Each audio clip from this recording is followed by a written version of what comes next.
Welcome back, one and all, to Johnnie Torch Live, number 44 today. Yep, another broadcast. Can you beat that? Another broadcast for you lucky people of Wild Card Weekend. Well, winding down now, I suppose. The Carolina Panthers struggling against the New Orleans Saints. Picks this week, 50-50. Lost both yesterday, and it looks like I'm going to win both today. Unless the Panthers pull a rabbit out of their hat, which is possible. I don't know. They haven't had such a great season that I would put any money on it, but we also have Drew Brees, and they seem like the Saints are the odds-on favorite. A lot of people I see are saying Patriots and Saints in the Super Bowl. I don't know. I didn't notice really the Saints this season. I don't know. Maybe they kind of escaped my notice, but I had my money bet on the Eagles, so to speak, before Carson Wentz went down. So, well, with the football talk out of the way, wild card weekend. We've got some superhero news and gossip to disseminate amongst the populace. First up here, let's take a look at the poll of the week question. The most recent poll of the week question, if you remember, was about Star Wars. Besides the original trilogy, one of the following in canon, which would you choose? The options are the prequel trilogy, the sequel trilogy, Rogue One, or the Ewok Adventure slash Ewoks the Battle for Endor. There's still one day left to vote on this poll, but it looks like it's pretty much decided. And like I said last time, you guys disappointed me. You guys disappointed me on this one. Sequel trilogy seems to be the resounding leader with 42% of the vote. Coming in second place with 28% of the vote, we have the prequel trilogy. In third place with 24% of the vote, Rogue One. And in fourth place with 6% of the vote, one person out there voted for the Ewok movies. Well, you can't win them all, I guess. You can't win them all.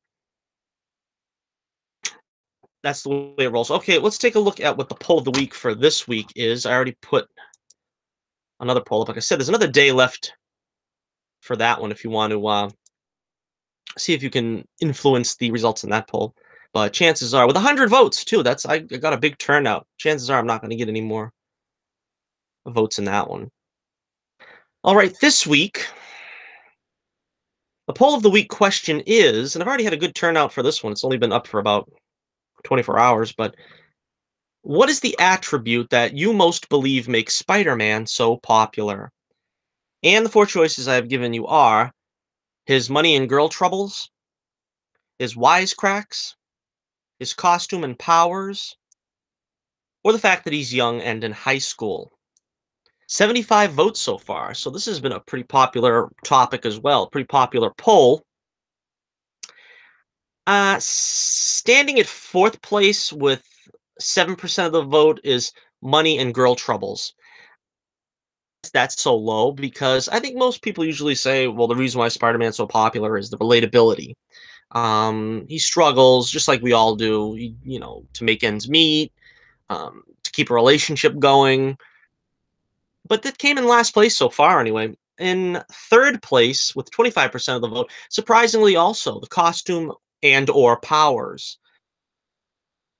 Costume. I mean, that's a great draw. A lot of people, love the image, and of course, the powers are pretty unique, pretty special. I like the web slinging, the crawling up walls. It's a very unique thing Spider-Man does when you think about it. I mean, other characters can fly. Other characters are invulnerable and strong and this and that, but Spider-Man doesn't really trade on that. He's got agility and strength, but the powers, the spider sense, all that stuff is like unique to him pretty much. Anyhow, in second place with 33% of the vote is Wisecracks.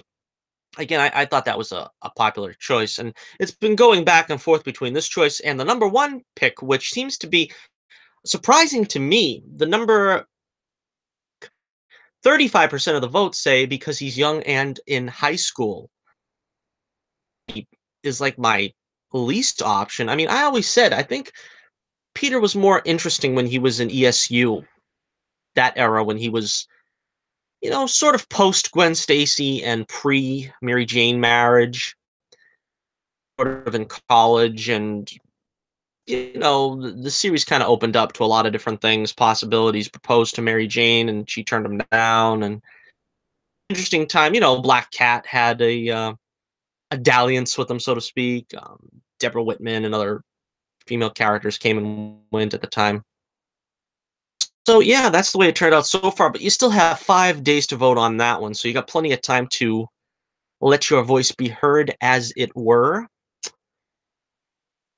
All right, so we've got a lot of topics to talk about now. We did a Torch News Roundup on Thursday during the Great Blizzard of 2018, and we didn't have too many topics in the Torch News Roundup, but we still made do and made a show out of the few topics we had. I've got a couple more than we did last time, but we also got a couple of episodes to review on This Week in Comic Book Television. So let's get to that first, because we've only got a couple episodes, and we'll get that out of the way. And we'll start with, let's start with MacGyver, this week's MacGyver episode. This is episode 12, I believe. And it picks up where the last episode left off, where Cage was shot, Murdoch shot her, and it looked very dire. It looked like a dire situation because she was shot point blank in the abdomen. But the beginning of the episode, they don't waste very much time letting us know she's going to pull through. And this felt like kind of a weak resolution to this, because the actress who plays Cage never even shows up in the episode. There's no words of encouragement or anything. I think the nurse says something like, "Oh, tell MacGyver that I'm sorry I ruined the Christmas party," or something. But a very, very strange way to resolve a cliffhanger like that. Murdoch is not even identified as the killer, or the attempted killer, I must say. Very interesting that they sort of just left that hanging too. I mean, very strange. I don't know. I don't understand the way they resolve this. Then, out of the clear blue, Mac and Jack go back to the house, and the ghost, who was a villain from the first season, although he doesn't get any FaceTime here. Again, another strange thing, and you have to kind of remember him from last season. I don't remember what his face even looks like, but anyhow, the ghost has locked Jack and Mac in the house with the exits bombed, so they can't climb out a window, they can't open the doors without being blown up. The interesting thing about this episode was, as you see the picture here that I got up, this is a flashback episode where you see Mac and Jack's first meeting in the army. And suffice to say, they don't get along too well. The first time we see them, they're having a fist fight, and Jack is sort of like pummeling MacGyver, which I never really liked that kind of, see like a guy twice the size of another guy getting beaten up, a guy that's twice the size smaller than him, so to speak. It kind of loses like reality to me. I mean, you know, MacGyver would probably have been unconscious taking a pummeling like that. It didn't seem like, you know, very realistic. And I know I don't go for realism in these shows. It doesn't matter to me. But I don't know. I thought it was overkill the way that he was really pummeling him. So just to deal with the first, the basis of the story is basically them getting closer together, and as you might expect, Mac saves Jack from a bomb because Mac is sort of a bomb expert. That's accurate from the original series too, where he was sort of a bomb expert in the military. Because you have to think, MacGyver doesn't use a gun. What is he going to do in the army? I always found that interesting because he had that army background, but then again, shooting a gun. So I imagine this was his use to the army, was be able to disarm bombs and stuff. Anyhow, he disarms a bomb that saves Jack, and that ensures their future bromance, so to speak. Um,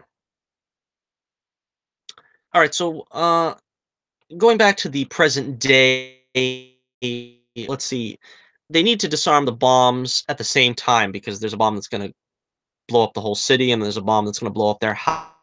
Another episode that's basically in one location, like I said before, that I think they did a couple episodes that were pretty globe-trotting, and I think they kind of wanna keep the budget down now, so they're doing a couple of episodes where it's a little bit more of a bottle episode.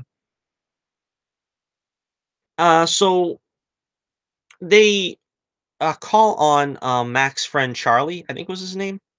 I don't have it really here in my notes his name, but, he was in the original series too. He was the one that, actually got blown up in, one of the episodes when MacGyver's disarming a bomb on a boat, and his friend, like, blows up, and so that's accurate. I mean, he survives in this show to return. He was in, like, 2 episodes already. And so after a lot of MacGyverisms, MacGyver finds a way to basically, um, cut the circuit to both bombs at the same time without, there being any kind of tape delay on their part because they're communicating via primitive, um, electronics. And the only other thing there is Mac's Christmas present from his dad. We find out what that was. It's a file of a Holocaust victim, apparently, whose tattoo matches a number on his dad's watch gear. So the mystery thickens. Interesting. It's been interesting so far. I think so I would give this one a 4. It kept my interest. You know, it's like I said, a couple of things kind of like made it a little underwhelming, but all in all, I'm gonna say a 4 out of 5 for this week in MacGyver. All right, next up, let's move on to our other show, which is, so we were looking forward to this one, uh, Agents of Shield. Episode was directed by none other than Mr. Clark Gregg, as you may also know him as Agent Philip Coulson. So yeah, Clark Gregg directed this one. He's a director, of course. He's directed films and stuff. This is like not the first time, or as he would say, this is not his first rodeo. Um, but this was a good episode. I would go so far as to say this was a great episode. This was a great episode for resolutions to things that were building up. Fitz is finally uh, among the regular cast. We've got Quake finally going to display her powers in the arena. All right, so as it starts, Fitz is undercover as some kind of crime lord slash bounty hunter or something. Pre-contact there. I don't remember his name either. That's not in the notes. Actually, my note system is not as good on this computer as it was in the old one because I can't keep notes. I have to, when I'm through with them, discard them because they don't stay on the memory because I don't have enough memory in this computer. Oh well. Oh, by the way, we've got less than a quarter to go now. The Panthers are 19, the Saints 24. So yeah, they're climbing back into it. Instead of sitting and watching the game, I am giving you a live show. So that shows how much I care. But I do have the game on over my right shoulder, so I will give you the score from time to time. But I know you're more interested in Agents of Shield, so let's get back to that. All right, so Fitz and Gemma reconnect. That was a funny slash touching scene where he's like pouring out his feelings and he proposes to her and she can't hear and he doesn't know she can't hear because um Cassius has did that thingy to her that he does. Anyhow, he bluffs his way past Cassius, whatever, and gets the hearing turned on for her.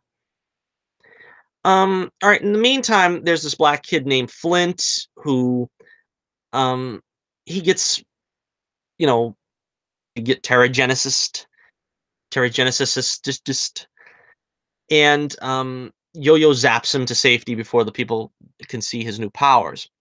And there's a manhunt for him consequently on the space station there. Meanwhile, May has been taken to the arena to fight Ben, who is the telepath pal of Sky. This is, or excuse me, Quake. This is an interesting turn of events. It's one of those things that's kind of convenient that, May can dismantle anyone, but she's been injured during this whole thing. From the very beginning, she's had a leg injury, so she can't really fight that well, but she holds her own for a while in the fight. And, it's kind of, it's kind of convenient. She's got to be at a disadvantage in order to, have a fair fight against this kid. So May loses, and Fitz convinces Casillas to banish her, which is an interesting. He didn't have that many options, really. And I like the way Fitz is sort of ingratiated himself with Casillas. I don't even remember how to pronounce his name.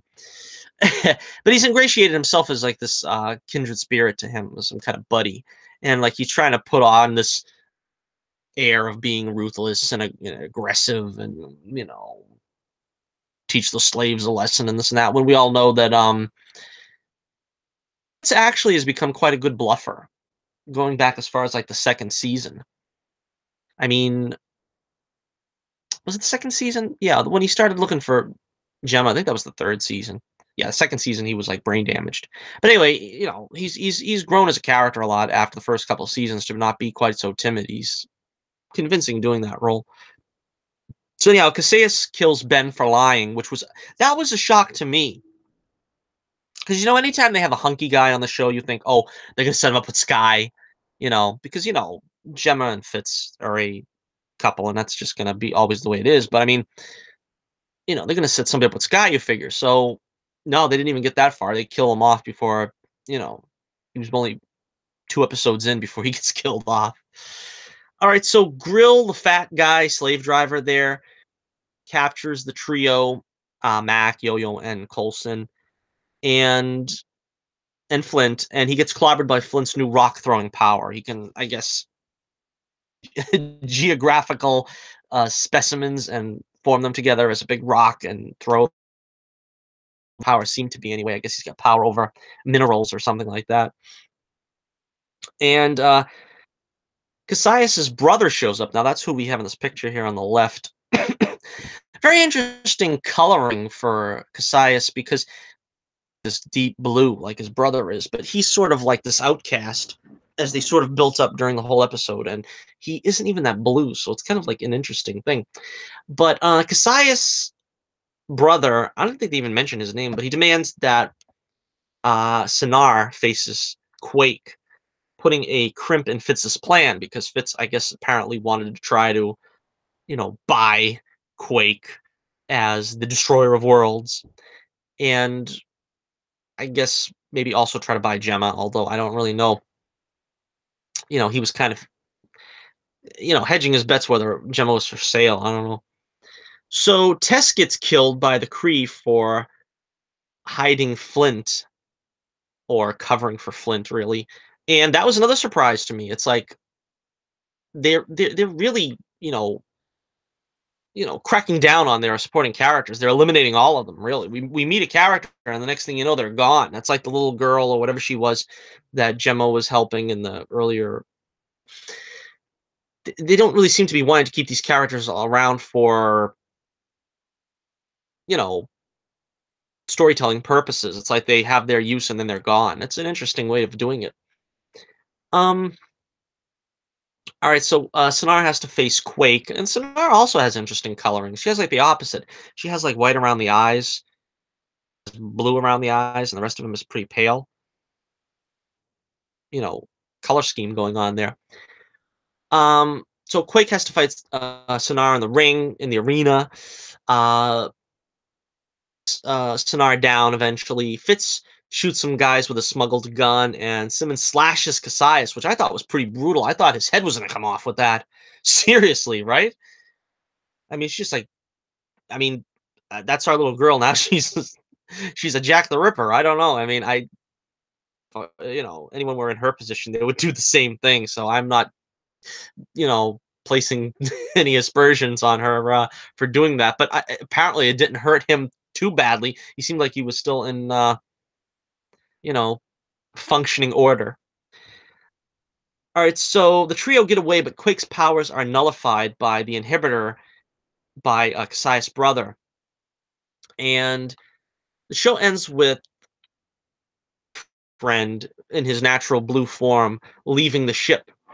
And I don't know. I'm guessing that means that he's probably going to be trying to help May because that's a dangerous thing.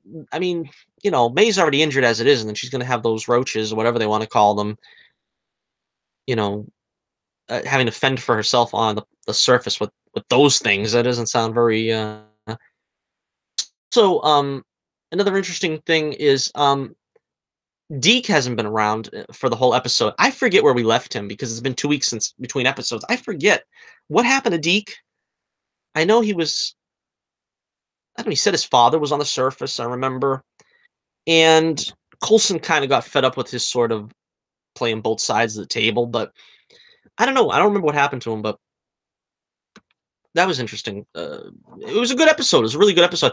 I'm gonna give this episode. I think I'm gonna give this episode 5 stars out of 5. I'm seriously gonna give it 5 stars out of 5. Episode of the week. Um, Possibly episode of the season. I think they could probably still top it, but great episode. Lots of action. Lots of suspense. Lots of thrills. Yeah. So yeah, I don't know where they're gonna take the storyline, but it's been great this season. It's another one of those things where, like I said, it's a very they're focusing on one area. There's really no subplots here. The show, you get an A and a B story, and that goes on all season. There really isn't an A and B story. I mean, I know you got like separation of things, like you got Gemma having to deal with Cassius, and you got Quake dealing with her side of things, and Coulson and the rest of the team. But I think it's like it's more of like a survival thing here. It's not one of those things like get away from it. It's a very claustrophobic type of story. Everybody's in trouble. And, Coulson's team, him and Yo-Yo and Mac are the ones that are a little bit more free to move about. But even there, it's like, where can they go? There's nothing they can do. It's a very intense season this season. And, I'm interested to see where they go with Cassius and how he is sort of going to get his comeuppance, because we've had some talk about his father as important, and his brother is apparently a big muckety muck in the Kree. So yeah, great episode, and that is it for this week in comic book television. All right, so here we go. As we switch gears, this is now Torch News Roundup number 74. 74 previous Torch News Roundups, going back so far as last July, I believe. Still going strong. The only difference is now it's live. I started off doing these as recorded bits of business. Now we talk about all this stuff live. Our first up of news that we have here is casting news for Captain Marvel the movie. Captain Marvel the motion picture. DeWanda Wise has been cast in a supporting role for Captain Marvel. I'm not sure exactly if this has been confirmed, but pretty much for all intents and purposes, everyone knows this is for Monica Rambeau. As you remember, if you don't remember, she was the technically the third Captain Marvel or the second Miss Marvel, depending on how you want to qualify in the Marvel universe. She was the Captain Marvel when I was a kid, Monica Rambeau. Um, because at that point, Carol Danvers had been abducted by the son slash rapist. That crazy story that happened in Avengers 200. There's a big controversy over that. I remember trying to get that issue like years later because I wanted to find out the end of that storyline of NC. And then later on, I couldn't find it, and I was like, it's probably not that important of an issue. But it became a collector's item probably more because of the controversy it spawned. Because, as I said, her child ended up being his name was, but he ended up falling in love with her, and she with him, but under sort of the pressure of some kind of manipulation. and the Avengers just sort of let her go off with him. It was sort of like something that they couldn't figure out a way to end that story, and apparently she was supposed to. I'm getting into off topic completely here, but this is an interesting subject. She was apparently supposed to be giving birth to a Kree child that was supposed to have some kind of powers or something, but at the end they chickened out. I think citing that the storyline was too similar to something else that had just happened in the Marvel universe.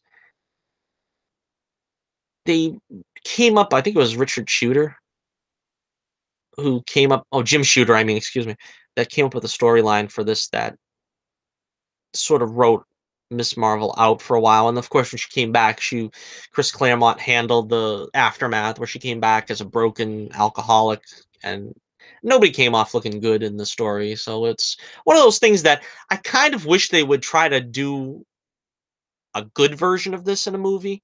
Everybody's like, oh, they're not going to touch this story the way like they didn't touch the Hank Pym story. But in a way, I would like them to do it, but like do it right. Like pay off that ending the way it probably should have been paid off instead of doing the crazy shenanigans they did. Anyway, a bit sidetracked there, but it's an interesting, controversial storyline that went on back in the early '80s when Marvel pretty much could do no wrong. It was like one of the few things where people were kind of up in arms. But anyhow, now I think this actress, I never heard of her before, but DeWanda Wise, she looks great. She looks just like Monica Rambeau. I think she'll be great. I don't know. Like I said, I don't have really any reference for her as an actress, but yeah. What do you think about putting Monica Rambeau in the movie, though? This is another one of those things where are they going to spin her off into another character? Because you're not going to, take Brie Larson out of the role, obviously, in the sequel or anything. I mean, it's sort of like, Rhodey. Are they gonna, in the comics, they kind of made him Iron Man for a time, and Sebastian Stan or Anthony Mackie. Are they gonna make one of them Captain America? Because in the comics, they've all worn the costume at one point or another. I don't like when they do that. So I mean, if they are gonna do something with Monica Rambeau, I hope they come up with a different name. They probably have in the comics. I haven't followed Monica Rambeau's comic history too well after that. I just remember from when I was a kid, she was in the Avengers. But, I don't really know what her fate ended up being ultimately once Ms. Marvel, came back and sort of, uh, herself as Ms. Marvel slash Captain Marvel. They should have just stuck with Ms. Marvel, but now they got Ms. Marvel as Kamala Khan and, all that stuff's happening. Um, I don't mind so much, but to me, when you say Captain Marvel, I think of Shazam. So when I keep saying Captain Marvel, I'm like thinking, "Oh yeah, you know what I mean." But if I say Ms. Marvel, everybody knows, or there was only one Ms. Marvel back in the day. So let me know what you think in the comments below about the Captain Marvel movie. So far, it says we have Brie Larson, Samuel L. Jackson, Ben Mendelsohn, who has been confirmed as the villain, and Jude Law, who apparently is also going to play Marvel, the original Captain Marvel. I'm looking forward to this one, but again, I don't really know what to make of it. I mean, this is another one where it's set in the '90s. I don't know. They're going to de-age Samuel L. Jackson. I mean, of course, the man doesn't age, so you really don't have to do too much. But I mean, and then I don't know. Carol Danvers is going to transport forward in time.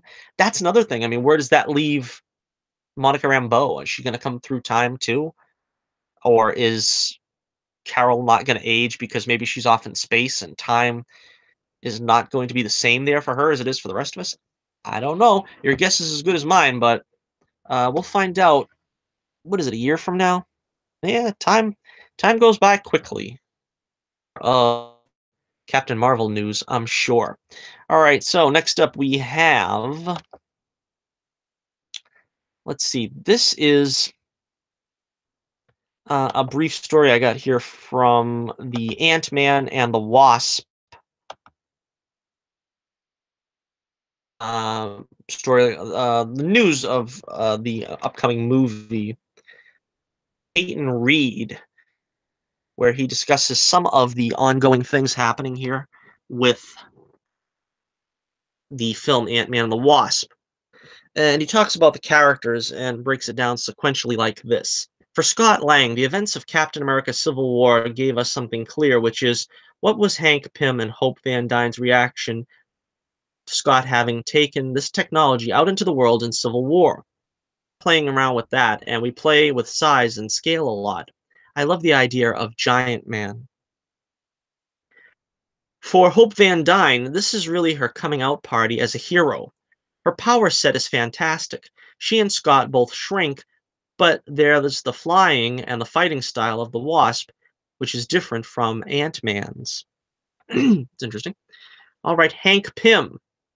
The events of Civil War and how Scott reacted to that have thrown a big wrench in the works, but his curiosity has been reawakened about the quantum realm and whether Janet's still alive down there. Janet Van Dyne. Character, it's fair to say, if someone were to have spent 30 something years in the quantum realm and survived, it would have an effect. What did she eat?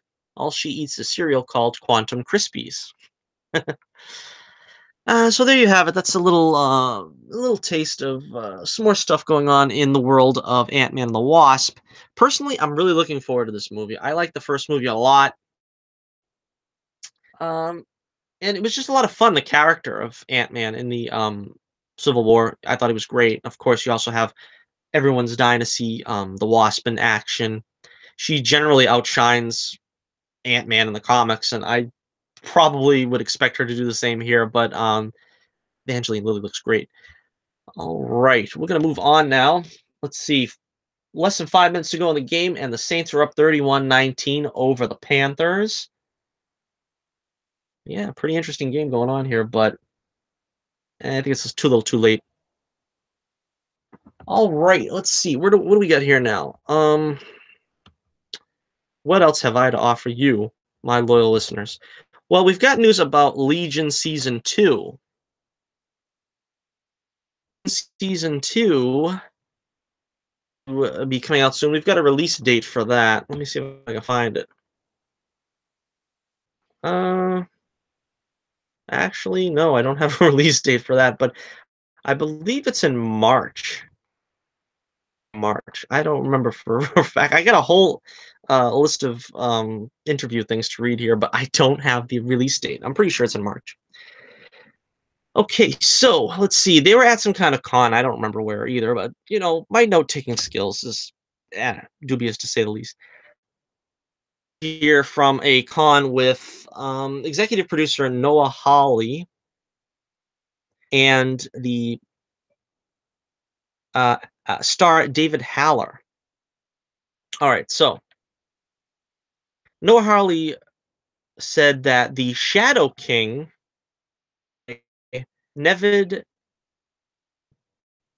from Homeland, I don't know him from A Hole in the Wall, but he is going to play the Shadow King this season. He was quoted as saying, David is on a journey here in which, in the language of this world, we have heroes and villains, and it's not determined yet where he'll end up. A lot of that will have to do with what's holding him on the new path. This love story with Rachel Keller as Sid and his experience with Farouk, and so I think that's really interesting to explore. All right, now for David Haller's part, he says, if the first year was sort of the story of an insane man in a sane world, I was interested in looking at David now being the sort of sane man in an insane world. David has issues of trust. Who exactly has rescued him, and what have they rescued him from? Where does he now find himself? Is he a force for good or evil? And either way, is he being used? And what does that turn into? What team does he end up playing for? Is always in play, and that's really heightened this year, I think. All right, so that's interesting. Also, they said there's going to be a year jump in time, which it's probably like real time, sort of the way they do it in the other television shows. Whenever they take a hiatus, they pick up whenever they pick up, and time is passed the same for them as it has for us, the characters. But yeah, I liked Legion. I liked the original season, the first season. It was a short season, which was good, but even then, I kind of felt like there were 2 or 3 episodes that were really slow and kind of like unnecessary, and that they could have probably cut a couple of the more quirky, unnecessary episodes out. But overall, it kept my interest. It's another one of those shows, like I said, the shows that like this, like you can't. There's not a whole lot of rewatchability. It's like strange, and it pulls you in because of the strangeness. But I don't know if you know. I don't know if that's a hook that can keep you coming back. That's why I hope the season's going to be good, and I really like it.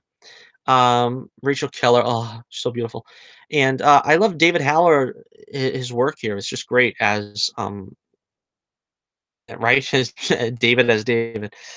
But too, what do you think? What are your hopes? What are your expectations? Did you love the first season, or like me, did you just kind of like it? Happened in the second season? Let me know, and we will chat about that in the comments below. All right, so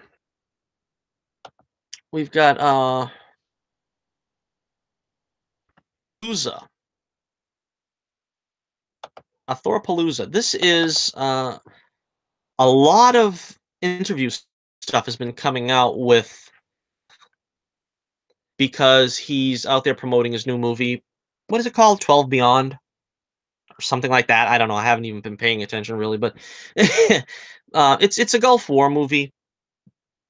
Actually looks pretty good. I guess it's the cavalry of the army, the guys that ride horses and stuff. I don't know, but it looks interesting. I don't know. And so, pardon me as I wet my whistle. There's been a lot of talk on the press tour for this movie from Chris Hemsworth, and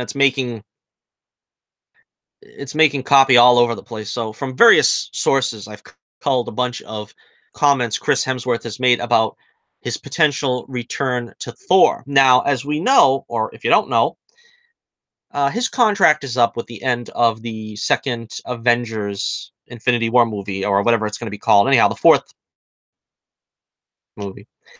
His contract will be up by then, and so it's a case of, is he going to renegotiate and come back as Thor, or is he done the way people are expecting?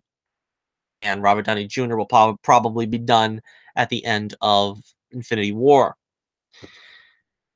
So he was quoted as saying, Chris Hemsworth was quoted as saying, "If I had the opportunity to do it again, I think I'd love to. I also think there's an appetite for it now, or there's a greater range of possibilities of where we can go now, what he can do, just because we've kind of broken the mold a bit." So this really is no surprise to me that he's like open to coming back, because he has been the least, you know, hedging around about coming back. I mean, Chris Evans has been back and forth on this 1,000 times. Like, he's not going to come back. He's going to come back. He's not going to come back. He's going to come back. Robert Downey Jr. is basically, you know, they show up with a truckload of money every couple of weeks, and and they say, "We want you for 2 more movies. We want you for 3 more movies. We want you for a movie and a half, like a half a movie for him." And so you know, Thor, it's a little bit of a different story here, where the character really hasn't been played out, especially since they very tellingly rebooted Thor with Thor Ragnarok, and of course, Thor Ragnarok was very successful. So any pretense that they're not going to come back with Thor, should Hemsworth take the check? And of course, why wouldn't Hemsworth take the check? This is pretty much his only successful franchise. He doesn't have dreams of directing, apparently, like Chris Evans, and Robert Downey Jr. has got Sherlock Holmes, and of course he's basically Robert Downey Jr. He can do whatever he wants. But Hemsworth, really, it behooves him to stick with the winner. I mean, he's got so much ahead of him that he can do. I mean, this character has basically been, like I said, rebooted, and there's so much story they can tell with him now at this point, as he just said in his own words. Next up, they asked him about the chances of him interacting with the X-Men, and the the availability now of the X-Men in the MCU. And Hemsworth says, "Oh, it's awesome, and I hope they get to do it, because contractually, a lot of us have now kind of done our run. But to interact, and I've said that a while ago, acting with Wolverine or all the different characters from X-Men, Deadpool, and Thor would be pretty cool. The most exciting thing about Avengers was just being on set as Thor with the Guardians, or a fan to see that kick off as anyone else. Also, when asked about interacting with Hugh Jackman as Wolverine, he said, "We can bring him back to life. Now that you've informed me that's a possibility, I'm going to get on the phone with Hugh and try to coax him over or convince him and see if he has one more film in him." As Wolverine, apparently. That sounds like a lot of fun. I would like to see that. We were talking about that before, where Hugh Jackman has basically said he thinks that the ship has sailed and he's not going to get his chance now to play, because I think he wanted to go out on Logan on a swan song like that, and to just sort of fold him now into the Avengers after that. You know, it's sort of like going out, winning the Super Bowl, and then coming back to play in the preseason. You know, what I mean? But to be honest with you, like I said, I was not a huge fan of Logan the movie. So to me, him taking part in an Avengers movie, that is the Super Bowl. That's the Super Bowl for me. There's no reason to feel that the door is closed. You know, what I mean, I think everybody wants him back, both fans and probably the powers that be as well. But of course, it all has to do with, like I said, let the poor guy keep a shirt on. Let him wear the yellow and blue costume. You finally get to see the greatest actor that played Wolverine. Well, right now he's the only actor, but the greatest actor to play the character in the actual costume. And, he won't have to work out as much. A little padding, he's still in great shape. It's not like he's the blob, so to speak. Uh, just let the guy get in there and do his thing. Especially put him opposite the Hulk, Captain America and Thor, Iron Man. Just, put him in an Avengers movie, and that'll be a swan song. That'll be great. All right, finally, we've got some more here.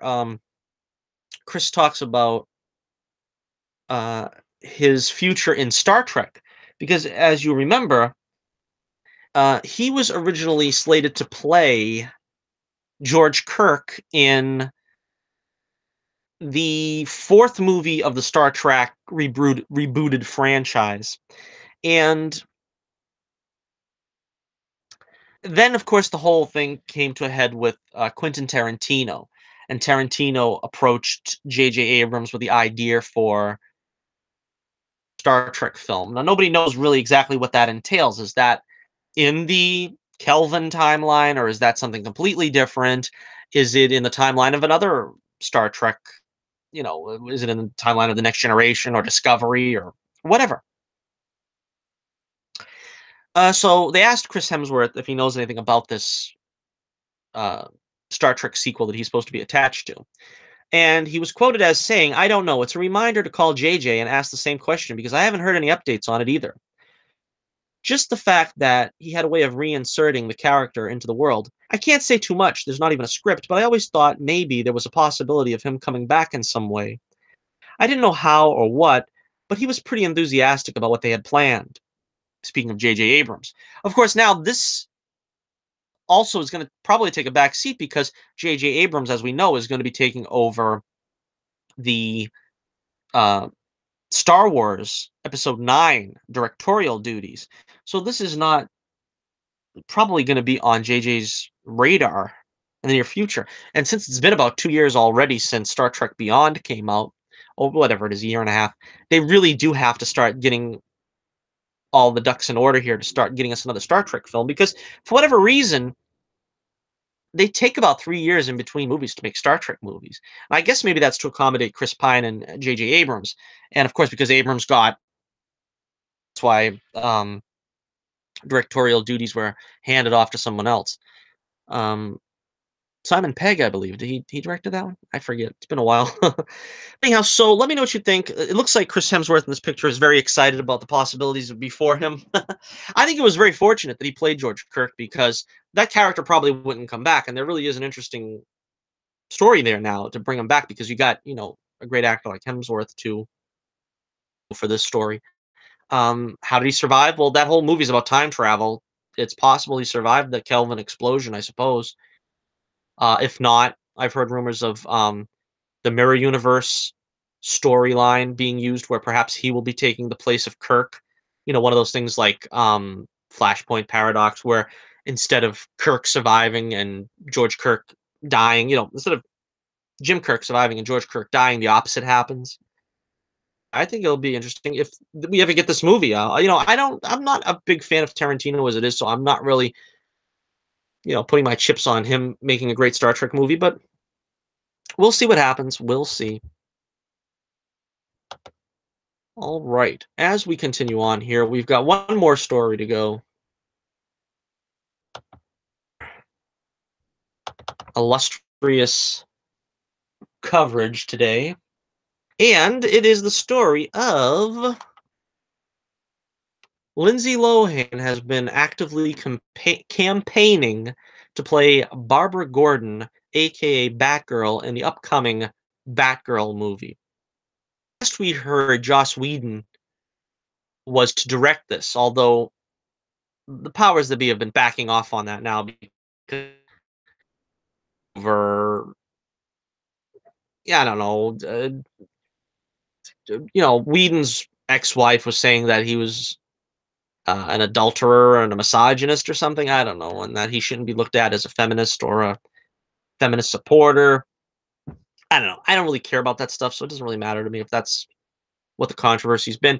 But so he might not even be even attached to the film anymore. But on Twitter, Lindsay Lohan tweeted this message: "Retweet if I should star in the new Batgirl movie, and everyone tell Joss."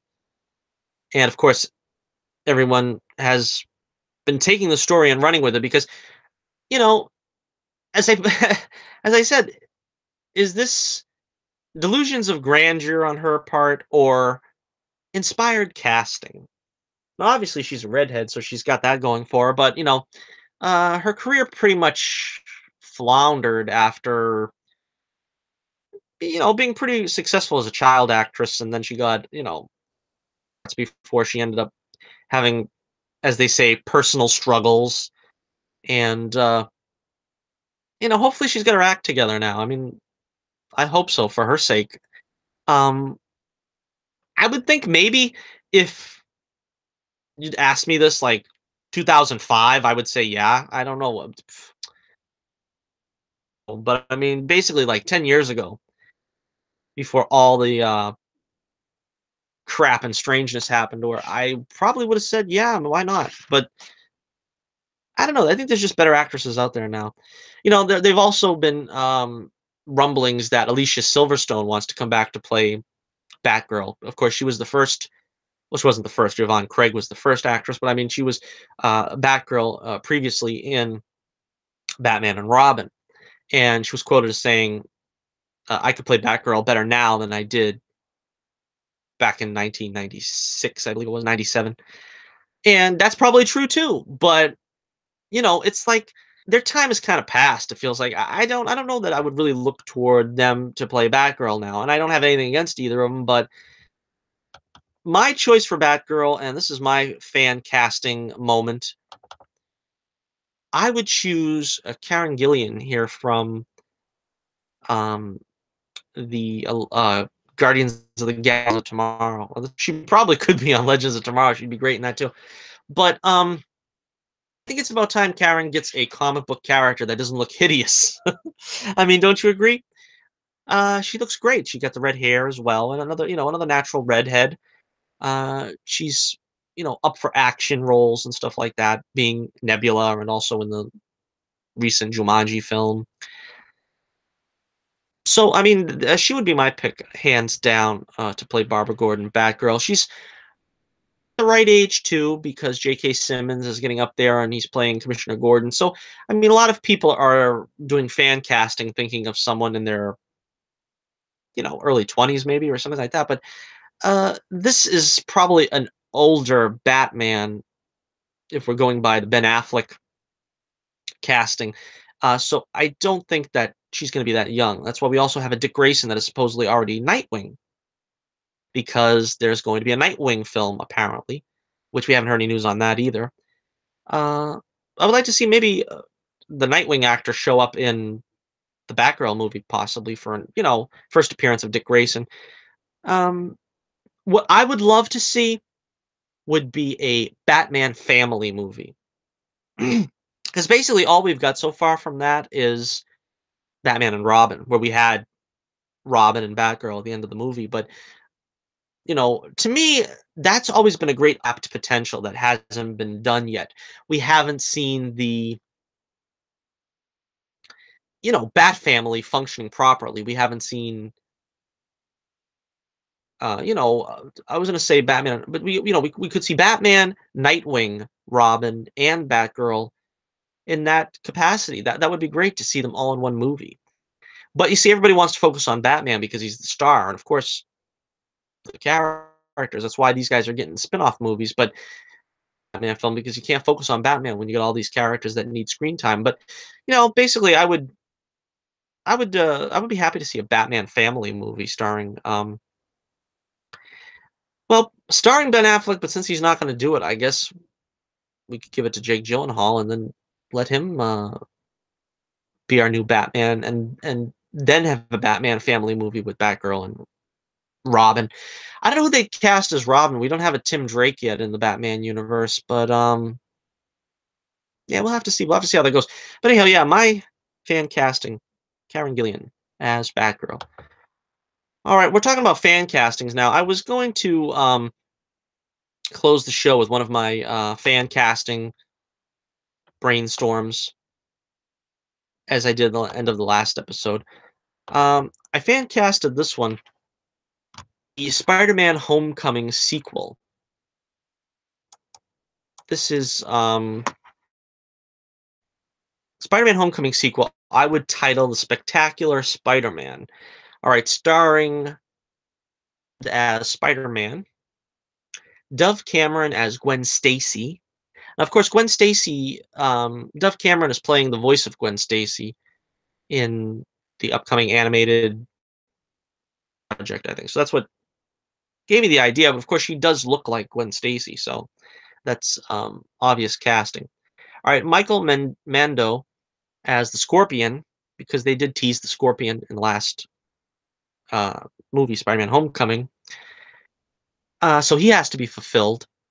I picked Colin Farrell as Mysterio, the former Bullseye actor. I think he has kind of the equal parts panache and everyman to sort of play that Mysterio, who's sort of like a special effects wizard. I think he would be good at that. That's what I first thought of. Of course, if you're gonna have the Scorpion, you got to have J. Jonah Jameson. They finally got to cast J. Jonah Jameson. I'm going with Tom Hanks as J. Jonah Jameson. I think he's got the right kind of mix of comedy and drama chops that would do good for J. Jonah Jameson. Of course, in the comics, both the Scorpion and Mysterio were originally sort of engaged by J. Jonah Jameson for Spider-Man. So that's why I think this would be a good both of them as the villain. Scorpion is more of an enforcer, and Mysterio is sort of a mastermind, so to speak. I would hope they both get decent screen time, unlike the Shocker. The Shocker was a debacle in that Spider-Man: Homecoming. Um, Very disappointing. As it looks here, there's 11 seconds left on the clock, and the shot Saints 31, Panthers 26, and it looks like he's going to get brought down to get sacked, and the game is over.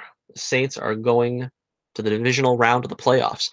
Anyway, and also I'm casting Bruce Campbell as Vice Principal, Mr. Shemp. Yes, that's right. Can't you just imagine him? We had so much fun with him during the Sam Raimi films.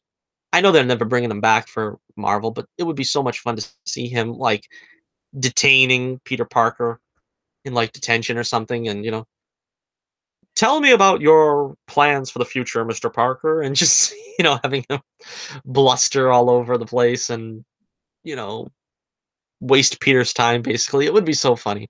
I think it would be hilarious. Um, and they probably won't be able to get Peter a photography job because he's so young in these films, but he had a photography job while he was still in high school back in the 60s. I don't know if they can do that now, but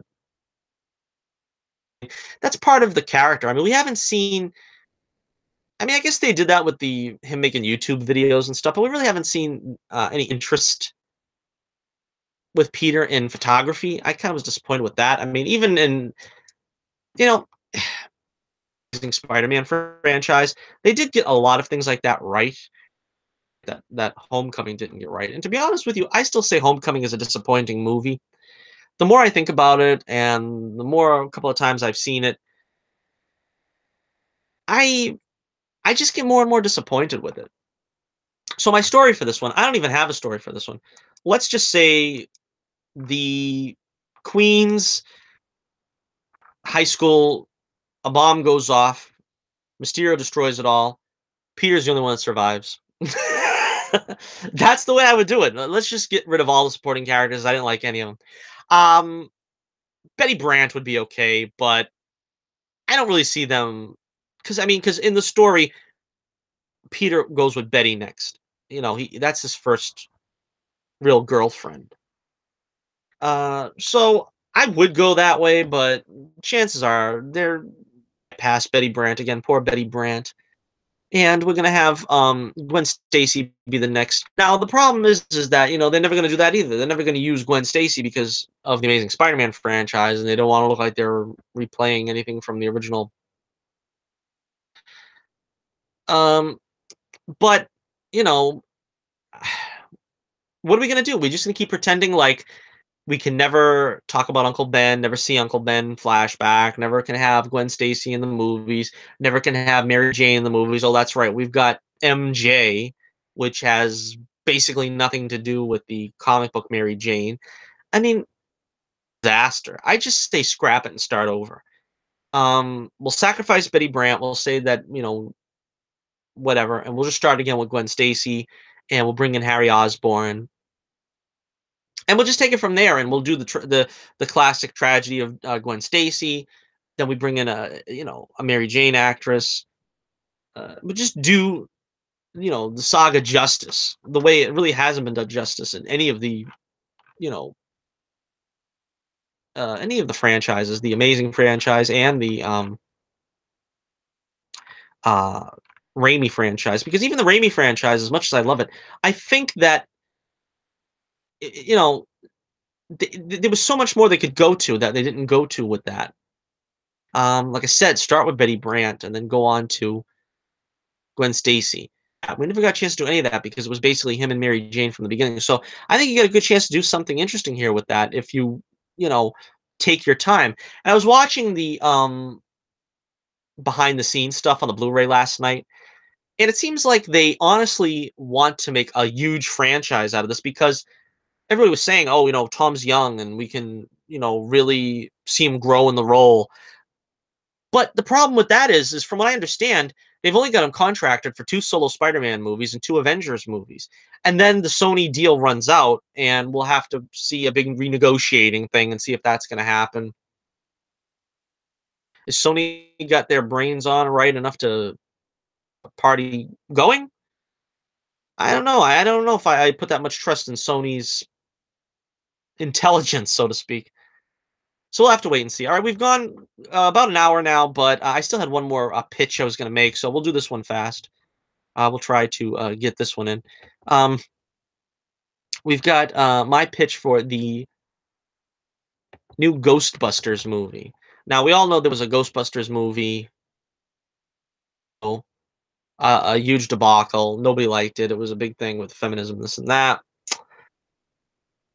All right, so, all right, the way I see it, let me see my notes here.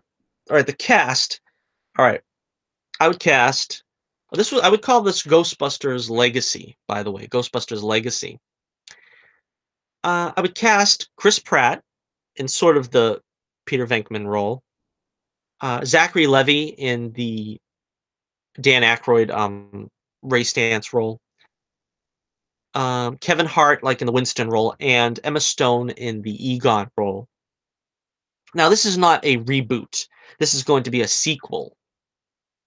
Cast Chris Pine as Walter Peck Jr. Walter Peck from the first movie.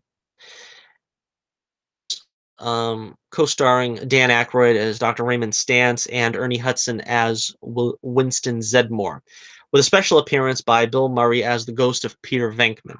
Now that's an important thing because pretty much Bill Murray has said he's not going to appear in this, any Ghostbusters sequel until unless the stipulation is that he can play a ghost. So I'm giving him a stipulation. We'll just let him be a walk-on cameo as a ghost. Now here is my synopsis of how I would treat a Ghostbusters sequel slash soft reboot. All right, now, buddies, Chris Pratt and Zachary Levi. I think Zachary Levi would be great as sort of like a Ray. He's got like that childlike wonder that Dan Aykroyd had. I don't really see anybody else that could play a Ray-like character except Zachary Levi. He's the one. He's just perfect for that. Of course, Chris Pratt is great at that sort of. He plays sort of a Peter Venkman as Peter Quill. He's got that jocular type thing about him. All right, so these two buddies are parapsychologists. They stumble upon an emerging ghostly threat, but nobody takes them seriously among their peers. They end up taking their troubles to their buddy Kevin Hart, who is the nephew of Winston Zedmore. Winston hears their story and believes them. He takes them to meet Ray, who's still running the occult bookstore. He and Winston are eager to mentor the three of them in the lost art of ghost busting, because obviously they're getting too old to be running around with the proton packs, and they start training as the new Ghostbusters, because who else is going to do it if they don't train them? Now, Ray has a pre-secretary slash assistant who is Emma Stone at the bookstore, and she's quickly pressed into service as the boys' new secretary answering phones. But they quickly realize she's highly intelligent, and she joins the team as their new weapon and containment designer. And she works with Ray to create these more up-to-date ghost-busting devices and traps and weapons. Meanwhile, Walter Peck Jr., Chris Pine, who I think he would be hilarious in a comedic role. He doesn't get a whole lot of comedy, but he can play that like arrogant son of a gun pretty good, like Captain Kirk in the first Star Trek movie. He did pretty good with that. I could see him. I can see him playing Walter Peck really, and so it's great to have him as Walter Peck Jr. So Walter Peck Jr. learns of the new Ghostbusters and attempts to ruin them, as the original Ghostbusters made his father a disgrace as the man who nearly let New York be consumed by ghosts. He had a vendetta against them. And he's gonna like try to sabotage them and get them in trouble so that they can't practice the ghostbusting. Now, the main ghost threat is resolved with the help of a cameo by a 50-foot tall ghost of Peter Venkman, who returns to help them defeat some big towering monster in the climax. So I thought this would be pretty funny because there's always going to be some kind of big, huge creature. Like there was the Mr. Stay Puft Marshmallow Man, and they used the Statue of Liberty, and even in this new movie they used the ghost from the logo. So I think you have some other kind of creature that somebody else can design, but I think the best way of getting the cameo of Bill Murray in there was not superfluous would be to have him be another 50-foot tall, ghost that would help them take out this other ghost. And you can write it in either any way you want, but I think that's the way you put Bill Murray in the film. So I think that's the way to go because it's fun. You get a female Ghostbuster in there instead of having to make it an all Ghostbuster female team. I think I think Emma Stone will be good. The only thing that concerns me because I think she's got like the best comedic sense for this kind of role. Um, but I don't know if she could carry a proton pack. To be honest, she's just a little thing. I don't know if a proton pack would be too much for her. But maybe that's where she designs the more proton pack they use in the future. But that is the way I would pitch the new Ghostbusters sequel slash soft reboot, Ghostbusters Legacy. All right, so thank you guys for tuning in yet again. We had a lot of fun today with another stellar episode. Torch Live slash the Torch News Roundup. Uh, yeah, all business has been accounted for. Remember to check out my website in the link below for my comic book, The Adventures of Bullets Bourbon. Really excited about how that is progressing. And I'm interested in seeing if I can get another uh, convention gig. Hopefully, I'll be having more than one this year in the upcoming future of 2018. I want you to also check out my Twitter page in the link in the description below as well. We have a lot of fun there on Twitter. You can find the poll of the week. I gab on there way too much as it is. I'm also considering doing a commentary. I've never done a commentary before, and if you have any suggestions about what I should do a commentary for, I'd like to start small. I don't know if I want to do a 2+ hour movie, so I mean, maybe a maybe an episode of a television series or something. I don't know. But if you have any suggestions for that, be sure to let me know in the comments below or on Twitter. Hit that like button, smash it, smash that like button, and smash that subscribe button if you haven't already. I've gotten a couple of new subscribers recently, which is very exciting. I don't have that many views, but I'm starting to get more subscribers. So make sure you check out some of my other videos. I'm sure you'll see them upcoming momentarily of this video. Until next we meet, this is Johnnie Torch reminding you once again, keep the flame burning brightly, and I'll be with you again real soon.